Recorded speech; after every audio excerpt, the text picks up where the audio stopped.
여러분은 저 사진에서 어떤 느낌을 갖습니까? 요즘 상황 대비하면 뭐 당연히 경제 얘기죠. 예. 암울한 서민 상황입니다. 요즘에 사실은 우리 경제 상황이 뭐 우리 속된 말로 젊은이들이 뭐 고구마 100개 먹었는 답답한가? 그 이상이죠. 예, 답답합니다. 그런데 이제 어떤 거기에 대한 뭐 탈출이나 어떤 희망 여러 가지를 찾기 위해서 정보를 찾기 위해서 들어가 보면 유튜브나 다들 암울한 얘기 하십니다. 물론 현재 상황이 쉽지 않은 것은 사실입니다. 그런데 어떤 느낌이냐면 경제란 아이가 울고 있는데 빗속에 대고 너 끝났어. 너 죽을 거야. 야, 제2의 IMF야. 빨리 만나 듣냐 봐. 그게 중요한 게 아닌 것 같습니다. 우리한테 바란 건 어떤 틈, 내가 기다렸을 때 아니면 뭘 보고 어디에서 신호를 받아서 뭘 준비해야 되는지 여전히 우린 살아야 되잖아요. 뭐 갑자기 경기도 안 좋은 유럽 날아갈 거예요. 미국 가면 뭐 쫓아낼 텐데. 예. 그런 틈, 지금 트럼프 또는 우리 탄핵 쪽으로 개입했을 때 틈이 어디서 나올 건지 이걸 얘기하는 게 맞는 것 같습니다. 저는 그래서 오늘 이거 얘기할 겁니다. 비상구 얘기. 자, 보시면 지금의 상황이 저러한 짜증난 상황에 인정합니다. 저 원인을 직접적인 걸 요즘 상황은 뭐 그전에 경기는 안 좋았지만 저는 이걸로 봅니다. 정치. 탄핵 정부가 트럼프의 재등장이 완전히 결합돼서 그렇지 않아도 약했던 상황이 안 좋았던 게 정말 타격을 본 거죠. 하지만 이게 정치에서 직접적으로 타격을 크게 더 받았기 때문에 어떤 카운터 펀치를 하게 되겠죠. 그렇기 때문에 오히려 잘 찾으면 변화의 틈이 보일 수 있습니다. 그 틈을 같이 찾아보시죠. 경제는 끝없는 변수의 연속입니다. 제 이 말씀을 드리는 건 시작 전에 고정하고 보시면 안 됩니다. 우리가 여태까지 우크라이나 전쟁 지금까지 갈지 아무도 예상 못했거든요. 예. 분명히 다른 방향의 변수 있습니다. 정치와 정책이 흔들립니다. 경제가. 즉 어떤 상황에서는 저게 바뀌면 경제가 흔들리지 않고 좋아질 수 있다는 말한 겁니다. 트럼프 재등장이 나쁜 것도 있겠지만 좋은 것도 있고 또 바뀌어야 될 트럼프 자체가 정치인이기 때문에 그런 요인도 있습니다.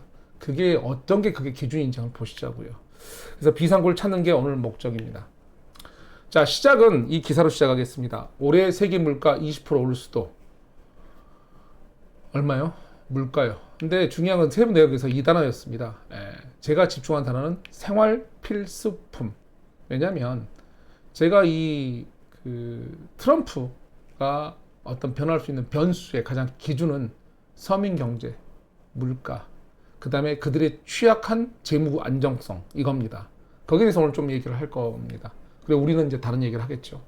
그래서 거기서 기사들 몇 개를 쭉 타보면 얼마나 거기에 말은 강하게 하지만 신경을 쓰고 있는지 보이는 게 있습니다. 그걸 보시고 설명드릴 거고. 그래서 미국 서민 경제 안정 구조 약점하고, 그 다음에 이제 우리 상황은 외국가 이렇게 막힐 때 모든 정권에 상관없이 누가 들어서든 정부는 무엇을 할 것인지, 거기에 대해서 얘기하다 보면 여러분이 무엇을 기다려야 되고 어디를 봐야 되는지 눈에 보입니다. 자, 우선은 그 다음 얘기하겠습니다. 트럼프 보편 관세. 이거 얘기도 아까 거기 연결해서 보셔야 됩니다. 서민 경제를 있고 생활 필수품. 보편 관세 얘기할 때 한마디로 수입하는 물품에 대해서 관세 세금 더 매기는 거죠. 당연히 가격 올라갑니다. 100원짜리가 120원, 130원. 당연히 안 좋아지죠. 근데 그런 거 가장 민감한 게 누구죠? 물가 오르면? 우리 대기업 회장님? 아니죠. 서민. 우리 대기업 회장님은 라면값도 모를 거예요. 근데 트럼프가 이걸 얘기하면서 다들 그러면 물가 올라보라 하는데 재밌게도 물가 상승을 비판합니다. 그리고 4년간 미국 경기를 로켓처럼 날아오를 거라고 얘기합니다. 뭐 이런 근거가 뭐가 있어야 되잖아. 너는 어떻게 낮출 건데? 그러면 트럼프 너는 무엇을 어떻게 낮출 거냐고 일본 물어봅니다. 사실 물가에서 가장 이슈, 우리나라 같은 경우 에너지하고 환율인데 미국은 사실 에너지 부분이거든요. 지금 에너지 이 상태입니다. 전쟁 중이죠. 난리 났잖아요. 서로 양방향. 에너지를 안정 없이 물가 안정 시킬 수 있을까요? 그러면 무언가 이 물가 안정, 트럼프가 신경 쓰는 서민 경제 신경 쓰고 있거든요. 계속 기사들이 다 그런 연관된 내용입니다. 이 사람이 에너지 안정시 하려고 하는 행동이 뭐냐 봐야죠. 이미 다 아실 거예요. 석유 더 파내겠대요. 결론은 뭐냐면 이분이 뭐라겠냐면 미국 내 휘발유 가격, 전기요금 등 가격을 길어도 1년 반 만에 18개월이죠. 절반으로 낮추겠다 그럽니다. 절반으로. 그러면 질문입니다. 저 혜택 미국 국민만 봅니까? 아니죠. 또 저걸 낮추려는 이유가 뭡니까? 서민 경제예요. 사실 이 기름값이란 건 우리 물가에 지대적 영향을 미칩니다. 우리 유통부터 뭐 물건 배달 다 트럭이잖아요. 다 기름값이잖아요. 생산도 마찬가지죠. 예. 저거는 우리한테도 상당히 긍정적 요인인데 에너지 가격 인하가 그러면 미국만 인하하는 겁니까? 아니죠. 국제 가격. 그래서 KDI가 발표했습니다. 국제 유가 안정 긍정적 변화 기대된다고. 저거는 변수인데 우리한테도 좋은 변수입니다. 특히 우리나라 영향 많이 받잖아요. 에너지 가격에 물가 상황에 되게 영향 많이 받거든요. 모든 전반에 맞춰서 예, 플러스 요인입니다. 좀 더 가보시죠. 근데 저거를 바로 뭐 이게 영향을 안 미치잖아요. 그렇게 하면서 뭘 하겠냐면 경제를 살리기 위해서 보편하면서 이거 했잖아요. 공장 다 들어와서 다 들어와. 바이든은 들어오게 하려고 지원금 줬는데 얘는 그냥 협박이죠. 야 들어와. 아니면 너 못 팔게 할 거야. 예, 좋아요. 그래서 우리나라 많은 대기업이 저기 공장들 짓고 있습니다. 궁금한 게 있습니다. 우리나라만 짓고 있지 않을 거고요. 다른 나라에서도 짓고 있는 것도 있을 것이고요. 그러면 지금도 인건비 인플레이션 심한 미국이 궁금합니다. 인력과 사람 어떻게 해결할 건지. 다 쫓는다며요. 더군다나 트럼프는 다 쫓아요. 야 나가. 예전에는 우리 미국 와서 얘 나면 거기 시민권도 줬어. 이제는 뭐예요? 안 할 거래요 그거. 나가. 유학생도 문제. 그래서 지금 미 유명 대학들이 대학생들 빨리 들어오라 그랬잖아요. 방학이어도 먼저 들어와 있으라고. 문제잖아요. 자, 저건 어떻게 해결? 저것도 인플레이션에 작동하는 거거든. 그러면 저걸 막으려면 뭐죠? 로봇 쓰면 되잖아. 로봇. 우리가 말하는 로봇 일자리 위협. 근데 저기 기사가 뭐라고 떴냐면 트럼프 머스크 화약고 둘 사이 갈라를 쓰는 화약고다. 왜냐면 이거였습니다. 그 트럼프 당선인이 뭐냐면 항만 자동화 시설에 대해서 노조에 대해서 지지설. 그러니까 노조는 육체적 노동하는데 그걸 로봇으로 하려고 했더니 뭐래요? 반대라는 거예요. 노조가. 근데 그걸 트럼프가 지지할게. 무슨 말이냐면 연결하셔야 됩니다. 트럼프가 정책을 변화해야 할 이유나 트럼프가 계속 의식하고 있는 거. 물가에 대해서 사람들이 저기 땅 경제학들 계속 때리고 있잖아요. 얘기를 하는 이유는 우리도 경제학들 아는 거죠. 너 투표 누구한테 플러스 받았어? 누구한테 지지 받았어? 사실 화이트 칼라도 블루 칼라들 더 많은 지지계층, 옛날 민주당에 다 옮겨간 사람들, 너 그거 어떡할 거야? 그 사람들이 되게 취약한 재무구조를 갖고 있다면 너 저 물가 좀만 가. 근데 미국 사람들이 그 노동계층이 얼마나 취약한지 모르시잖아요. 제가 지난번에 한번 했는데 오늘 같이 얘기해 볼까요? 이거 제가 한번 했던 거거든요. 우리나라 센서스 조사 같은 거예요. 그러니까 가구. 근데 여기는 웰빙 해서 가구 재무 안전성을 봐요. 여기 보면 이 아래계층, 노동계층이라고 말하는 건 딱 고정을 그렇지만 하여간 노동계층 아래계층의 어떤 그 비상금 기준을 가지고 얘기 나온 게 있어요. 약 400불. 그러니까 비상 상황 시 너 60만 원 있어 없어? 커버할 수 있어 없어? 그래서 이제 이게 나온 자료가 있거든요. 이거 매년 나와요. 그래서 unexpected expense 나오고 갑자기 지출이 이거죠. 그리고 emerge saving에서 비상금이 있냐 없냐인데 그 기준이 황당한 400불이에요. 400불은 60만 원밖에 안 되는데 이게 엄청 뭐 95%, 98%가 커버 가능한 게 아니고 63%.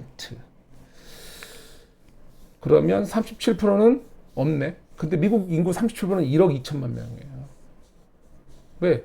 저기 3억 4천만 명. 물론 어덜트니까 아이와 아이들은 엄마 아빠 따라가니까 당연히 같이 행위가 안 된다고 보고요. 되게 높은 숫자예요. 그게 머리 담아 들어 있어요. 즉 더구나 이제 지금 기업이 일자리 많이 생긴다고 나오고 있지만 여전히 파산 건수도 많아요. 왜? 돈 다 걷어들였잖아요. 사실 엄청나게 걷어들이지 않았어요. 미국 내 기업에서는 사실은. 코로나 때 푼 돈 많이 걷지 않았어요. 아직도. 그래서 이제 말이 많은 거예요. 그래서 원래가 아직도 인플레 압박이 있어요. 기업이 안 좋아서 파산 건수가 늘어나니까 우리가 연준위원회에서 야 이거 좀 금리 내려야 돼 이거 하는 건데 돈을 많이 걷어들여. 그건 아니에요. 그 정도까지. 저거 왜 했냐고요? 양적 긴축 종료되나 이 말 나왔던 이유가 뭐냐면 계속 돈 걷어들이고 대출 많이 안 해준 거예요. 사실은 돈놀이 안 했다 이 소리예요. 한마디로 돈놀이 하면 지급증 많이 올라가는데 돈놀이 자체를 많이 안 했으니까 기존에 풀어준 거를 많이 걷은 게 아니고 추가 돈놀이를 많이 안 했어요. 사실은. 근데 저 상태예요. 즉 미국이 뭐 워낙 강성한 나라니까 일부 강한 기업도 있지만 상당수 기업들 소매 이쪽 특히 아까 생필품을 했잖아요. 여기도 소매품이거든요. 소매품 위주로 기업들이 되게 안 좋아요 지금. 거기 일하는 노동자들 다 아까 제가 말한 그 층에 속하는 사람들이에요. 우리가 60만 원, 물론 작은 돈은 아니겠지만 우리나라 사람 하면 100만 원 기준 잡아도 저보다 높게 나올 거예요. 커버가. 안 된다고 나오잖아요. 되게 심각해요. 저 보고서는 매년 연방준비위원회가 조사해서 만드는 보고서거든요. 되게 약해요. 기업들도 상당히 약한 데가 있다, 이 소리예요, 제 말은. 금융위기 때 수준이잖아요.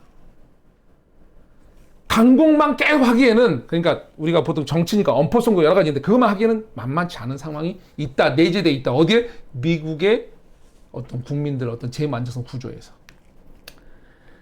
그 트럼프가 사실 뭐 이렇게 이제 심하게 뭐 요즘 보면 자기 마음대로잖아요. 야, 그것도 내 거, 저것도 내 거, 뭐 이거 말 다 하잖아요, 그냥. 야, 그거 너 마음에 안 들어. 우리 그러면 내 마음대로 다 할까요? 하실 수 있죠. 워낙 강한 분이라서. 그런데 후유증 없나요? 아, 후유증 무마할 수 있다고요? 그게 경제잖아요, 이게 경제.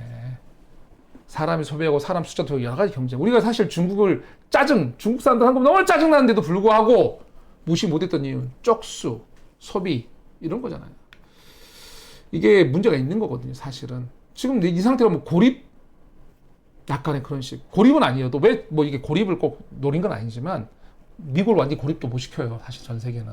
워낙 원천 기술도 워낙 힘이 강해서. 하지만 상당수의 다른 연합을 만들어낼 수가 있죠. 사실은 이제 좀 더 나가보면 이런 거예요. 지금 트럼프에 관해서 이렇게 관세 역효과 난다고 말 많이 해요. 오히려 우리가 인플레이션 갖고 우리 서민 다 죽을 거다.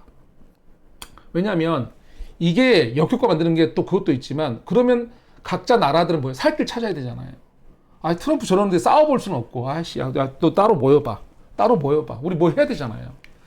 지금 유럽연합이 남미 공동시장가에서 저기 FTA를 맺었어요. 근데 시작이 뭐냐면 관세 90% 내리기로 한 거예요. 저기 인구 소비자 엄청 많아요. 러시아, 중국, 인도 이쪽은 브릭스 계열이잖아요. 이번에 얼마 전에 인도네시아도 들어갔죠. 그 다음에 이제 이런 상황이 되니까 뭐예요? 결론은 이제 약간의 문제가 되죠. 굳이 네가 안 사가도 다른 시장 찾았어? 내지. 우리끼리는 세금도 낮출 거야? 좀 더 교육을 활발히 하겠다는 거죠. 탈출을 찾는 거잖아요. 우리가 중국한테 맡겼을 때 한알령으로 우리 다른 걸 찾아서 우리 기업이 건강해진 거잖아요, 사실은. 그러니까 미국 배제하는 무역이 활성화될 수밖에 없는 이런 부분도 있죠. 그거를 트럼프가 영원히 무시할 수 있다. 그건 아니에요. 트럼프가 제조공장 들어왔어. 그걸 소비해서 제조공장들이 만들어서 다 미국에서 소화하실 거예요? 아니잖아요. 나가야 되잖아요. 밖으로 수출. 그때 제동이 걸리는 거예요. 그리고 거기 인플레이션도 문제가 심각한 거예요. 미국의 지금 트럼프의 머릿속에 가장 관건은 아까 머스크하고도 관계 나오잖아요. 노동자, 의외의 노동자 계열, 이 서민 계열에 이 집중돼 있어요. 그게 틈이에요, 틈. 변화될. 자, 인도네시아 브릭스 합류, 브릭스 얘기가 되는데 이게 사실 여기서 제 브릭스를 더 보여드리는 이유는 뭐냐면 우선 나라들, 브라질, 러시아, 인도, 중국 인구 많잖아요. 인도 1위, 중국 2위, 3위가 미국인가? 뭐, 그 다음에 인도네시아, 뭐, 파키스탄 이런 거잖아요. 인도네시아도 이번에 들어갔죠. 인구 대단히 많은 거예요. 무시할 수 있는 게 아니에요. 근데 재밌는 건 뭐냐면, 예를 들면 러시아. 우리는 양다. 이게 무슨 말이냐면, 러시아 같은 경우, 아니, 러시아 말고 인도부터 얘기할게요.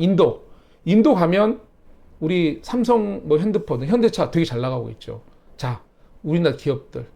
그런 기업들이 앞으로 중국도 사실 우리하고 지금 맺어야 되고 상황이 안 돼요. 중국 답 없어요 지금. 하도 미국 태클 많이 걸어서. 근데 어쨌든 간에 인도 같은 경우 그래서 우리가 거기서 많은 판매를 하고 있죠. 우리가 브릭스에 안 들어갔지만 거기에 많은 수익을 내고 있죠. 저 시장이 커져요 막 자기들끼리. 그러면 우리는 거기 다리를 걸칠 수 있어요. 또 다른 데는 어디 걸치냐? 원천 기술부터 지금 우리 제종 다 들어가죠. 어디에 걸치죠? 미국에 걸치죠. 사실은 트럼프의 지금 상황이 저는 우리가 양다리 걸기에 상당히 물론 조심해야지 외줄타기가 될 수 있으니까. 하지만 좋은 타이밍이 됐다. 왜? 저기는 섞일 수가 없는 피거든요. 우리가 그랬잖아. 물과 기름일 수밖에 없는. 미국과 중국. 아무리 머스크가 전기차 팔으니까 뭘 할 수 있지만 한계선이 명확하거든요. 양다리 걸칠 수 있는 나라가 몇 나라가 안 돼요. 기술력도 있고 여러 가지 상황이 열분해야 되거든요. 우리는 연결돼 있거든요. 기회가 창출될 수 있다. 자, 트럼프가 그린란드부터 말해서 프랑스, 독일이 야 개소리 막 저런 식으로 한 거죠. 그 다음에 멕시코 아무래도 너도 웃기지 마 이 소리 하는 거고 파나마도 똑같은 소리 하죠. 저거 강제 뭐 할 수 있다? 밀어붙이면 뭔가 나오겠죠. 근데 후유증, 경제는 후유증이 있는 거예요. 어느 쪽에 한쪽 강공을 하면 러시아가 우크라이나에서 후유증이 있듯이 똑같아요. 후유증이 너무 많은 걸 잃어야 돼요. 사실은 강제를 따라고만 하기에는 공장 만들었으면 어떻게 수출할 건데 이런 얘기 드리는 거거든요. 경제의 대규모, 이제 마무리 서서히 할 거 해야 되니까. 자, 경제의 대규모 혼돈은 새로운 연합 규칙을 만들어요. 지금 우리의 트럼프는 연합과 규칙을 만드는 중인 것 같아요. 재편하는 거죠. 또 우리 탄핵 정부도 마찬가지예요. 오늘 정부도. 목표가 산이 정상을 중간 길을 바꿔서 간다. 이게 정치인 특성을 제가 그냥 표현하고 싶은데 표현할 길이 없더라고요. 무슨 말이냐. 트럼프는 이 산 정상에 올라갈 마음을 먹었어요. 미국이나 나를 끌고. 근데 직진길을 택했어요. 중간에 거치는 거 다 쳐! 근데 뒤를 봤더니 우리 팀원 중에 상당수가 힘들어 올라가는 거예요. 체력이 딸려. 그러면 어떻게 돼요? 돌아가야죠. 돌아가는 길을 만들 때 우리나라 같은 나라에 기회가 오는 거죠. 그걸 무시하면 안 된다 이거. 변수가 있는데. 지금 사회, 정치, 경제 뭐 이런 상황에서 모든 사회, 오른쪽은 이제 플레이어들, 이쪽은 이제 상황인데요. 되게 우리 긴장되고 쫄아 있는 건 맞습니다. 근데 이제 우리 내부적인 얘기 좀 하려고 하는 거예요. 트럼프는 그런 변수가 있는 거고요. 그쪽 정책에는. 자, 미국에는. 우리나라 정부와 기업을 너무 우리가 무시하는 경향이 있는 것 같아요. 대한민국 정부. 뭐 상황이, 역 같은 상황이에요. 솔직하게. 탄핵 정국이. 그런데 너무 무시해. 그리고 기업. 근데 그들은 어느 정권에 쓰든 정부 뭐 할 수밖에 없는 걸 좀 보면서 얘기하시자고요. 자, 흔들린 대외 신인도 역같아졌죠. 현금 지원 확대, 외국 인센티브 강화. 이게 무슨 말이냐면 뭔가 하겠다고 노력하죠. 그래봐야 어떤 분들이 야 그래봐야 안 돼. 우리 IMF 맞을 거야. 사실 뭐 그렇게 전문가들 많이 맞아보는 것도 잘 못 봤는데 왜 제가 그런 말 싫어하냐면 대외적으로 상대적이야. 돈의 노래라는 건 상대적이잖아. 요즘에 돈이 있다 칠게요. 제가 어떤 큰 펀드가 몇 조 원을 굴리고 수십 조를 굴려요. 자, 미국 빼놓고 투자할 만한 나라로 치면 많이 있나요 요즘에? 이런 트럼프 정책이 딱 쳤을 때, 자, 유럽이 투자하자. 어느 나라에 뭐로? 아니, 유럽의 엔지니어였던 독일이 시들어갔는데, 프랑스 저 모양 저 꼴인데, 뭐에, 어디에? 우크라이나 재건사업에요? 이라크, 중동에 어디에 돈을 투자하냐고요. 자, 동남아시아를 볼게요. 자, 베트남 일부 흥하고 있죠. 그런다 해도 거기도 한계선이 아직 있잖아요. 기술력에서 여러 가지에서 품목 다르니까, 지적산업이니까.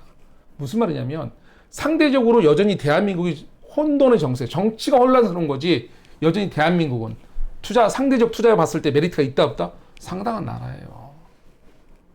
아니 여러분이 생각해 보세요. 투자하려고 나가서 자, 뭐 할 건데? 모두가 금 투자예요? 그런 거 아니잖아요. 정부의 노력이고 이건 시간 문제지 이건 해결될 거예요. 그리고 모든 정부는 어떤 누가 다시 돌아오든 아니면 이 사람이 바뀌든 뭐 하든 똑같은 액션을 취하기 시작할 거예요. 내수. 왜냐하면 우리가 지금 환율 문제 여러 가지 문제에서 수출의 문제 또는 미국 트럼프 정책 때문에 막히는 영향이 오잖아요. 그러면 정부는 가만히 있어요? 뭐 정부는 바보예요? 아 그거 아니거든. 그 사람들 노력 많이 하거든요. 위에 행정부들이. 그러면 어떻게 되냐? 내수에 몰빵할 수밖에 없죠. 그 내수에 몰빵하니까 많은 걸 풀 거예요. 우선 그 마지막에 더 결론 짓고 좀 더 가볼게요. 제가. 자, 기업들 좀 볼게요. 우리나라 기업들 잘 나가요. 기사를 좀만 찾아보시면 잘 나가요. 미국 수출도 현대차 다 잘 나가요. 현대차 사실 얼마 전까지 몇 년 전 생각해보세요. 주식 시장에서 뭘 하겠는지. 2, 3년 전에 주식 현대차 봐보세요. 어떻게 됐는지. 현대차가 보통 이렇게 환율 오를 때 이번에 보면 저보다 이득이 더 클 거예요. 아마 10원 오를 때 환율 오를 때 현대차가 2,800억 이득이라나? 기아가 2,200억이고 뭐 이런 기사 한번 본 적이 있는데 틀리죠. 조선 쪽 장난 아니게 웃고 있죠. LNG선. 네이버 등 뭐 웹툰 이거 막 네이버도 새로운 사업처럼 엄청 돌아다니잖아. 여기도 뭔가 터뜨리겠죠. 그 다음에 한류 어떠나요? 저 파급력 엄청 크죠. 예. 되게 잘하고 있어요. 그리고 신규 사업에 대해서 많은 거를 개발하려고 노력하고 있죠. 근데 웃긴 건 뭐냐면 보통 어떤 신규 사업을 한국에서 하려고 할 때 많은 제재, 아직 법규가 완성이 안 돼서 제재인 게 되게 많아요. 그런데 그럴 때 어떻게 되죠? 정부가 다 풀어요. 이럴 때. 미국도 중간에 말씀드렸는데 미국도 지금 보면 뭐 해외 반도체도 저거 다 풀어준다잖아요. AI 반도체. 우리만 딴 데 규제하는데. 조선 트럼프 더 하고요. 기회야 기회. 자, 수출 막히면 경기는 어디서 살린다고요? 예, 내수밖에 없어요. 내수. 제가 아까 중간중간 말을 했는데 마무리 치려고 하는 건데 내수가 불실 살려요. 미국은 틈이 뭐냐? 미국 서민경제 취약점 그리고 소매 유통부터 해서 되게 무너지고 있다는 거. 이게 트럼프의 약점이고요. 인플레 대가. 우리는 뭐냐면 내수에 미친 듯이 살릴 거예요. 경제 회복 발언부터 시작해서 보면 딱 한마디요. 민생 경제 회복에 총력 다 한다. 다른 나라는 왜? 우리가 말 못하니까. 트럼프한테 야 우리 살리기 정책 바꿔줘? 안 바꿔줘. 관심 없거든요. 연구원 더라도 안 바꿔줘요. 단지 우리는 우리 것만 할 수 있어요. 근데 살기 딱 봤는데 수출이 문제 생긴다. 환율이 문제 생겼다. 그럼 모든 걸 몰빵하죠. 몰빵. 명분이 섰잖아요. 규제했던 거 없던 거 다 풀어줄 수 있잖아요. 왜? 지금 뭐라 않거든. 예전 눈치 볼 일이 많아. 여기 눈치 저기 눈치 특혜인가? 그딴 거 없죠 지금은. 그쪽을 파셔야 돼요. 기회가 될 거예요. 이게 상황이 얼마나 심각하냐면 지금 얼마 전에도 뭐 이거 부동산 쪽 얘기지만 얼마 전에 보니까 뭐 저기 서울에 분양 청약됐다고 또 거기도 미분양 날 서울도 사람들이 계약 깨버리죠. 왜? 답이 안 나오니까 답답하니까 상황이. 근데 그게 뭘 만들 거냐면 뭐 나중에 큰 쓰나미를 만들 수도 있죠. 왜냐하면 보세요. 원자재 환율 보니까 건설사 보면 환율 떠오른 건설사에서 이거는 이제 원자재가 계속 올라가는 걸 얘기하는 거고. 자, 공공주택 인허가가 작년에 저 이거 몰랐어요. 1만 가구 안 됐다 그러더라고요. 7천 가구, 900가구. 근데 올해 14만 가구 하겠대요. 할 수 있어요? 뭐 이렇게 건설사 무너지던데? 지금 집 사는 거, 지방에 웬만한 거 조심해야죠. 당연히 조심해야죠. 근데 좀 생각할 필요는 있죠. 투기할 뭐 몇십억 집을 사는 게 아니고요. 안정축을 하는 거. 이게 문제가 될 수 있어요. 임대가에. 이것만 그래요? 다른 사업은? 다 똑같아요. 지금 정부는 저 말 안 되는 1만 가구밖에 작년에 못 했는데 올해 14만 가구 터트리는 이유는 뭐냐면 뭔가 그쪽 금융부터 시작해서 모든 걸 다 풀어주겠다. 원래는 풀면 안 되거든요. 우리 취약하다며. 돈 많이 썼다며. 근데도 해야 돼. 왜? 초과상관 다 태운 다음에 해결하려면 답이 안 나와. 야, 들탔어. 좀 삐걱거려. 지금 움직여야죠. 지금. 선택지도 없어요. 마무리할게요. 비상구의 빈틈은요. 우선 미국은요. 노동계층 취약함. 그리고 재무 안정성의 틈을 만들 거예요. 아까 말한 그런 계층을 기준으로 하는 뭐 이렇게 기업들도 소매기업도 문제가 되는 거고. 한국은 내수를 살려서 모든 걸 몰빵해야 돼요. 그 명분이 안 떨어졌어요. 그건 정권이고 상관도 없어요. 거기서 틈이 나올 거예요. 많은 지원책, 더 완화책 대출. 그거를 잘 공부해서 기대했다가 준비해야지. 나중에 다른 사람들이 다 그린라이트에 떨어지니까 준비하러 출발한다. 아니에요. 신호등에 빨간불, 노란불, 파란불이 있으면 빨간불에 출발하면 안 되죠. 그때 공부하는 시간이잖아요. 근데 노란불 지금은 출발될 수도 있어요. 왜? 한번 풀리면 순식간이에요.